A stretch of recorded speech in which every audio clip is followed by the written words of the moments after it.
صلح حدیبیہ کا معاملہ پیش آیا، بہت ہی دب کر کے وہ معاملہ پیش آیا تھا، لیکن اس صلح کے نتیجے میں امن کا ماحول ملا، جنگ و جدال جھگڑے لڑائی سے حفاظت کا موقع ملا، تو پھر دعوت کے وسیع موقع ہاتھ آئے۔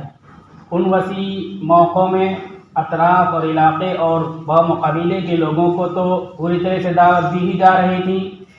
آپ صلی اللہ علیہ وسلم نے دور دراز علاقوں تک اللہ کا دین پہنچانے کا سلسلہ شروع فرمایا۔ اس کی ایک صورت تھی خطوط ارسال کرنا۔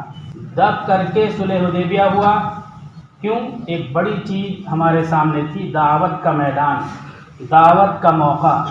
خوف کے ماحول میں، جنگ و جدال کے ماحول میں، بے امنی کے ماحول میں دعوت نہیں ہو پاتی ہے۔ لوگوں کو کوئی منطقی اور لاجیکل بات آپ نہیں سمجھا سکتے ہیں۔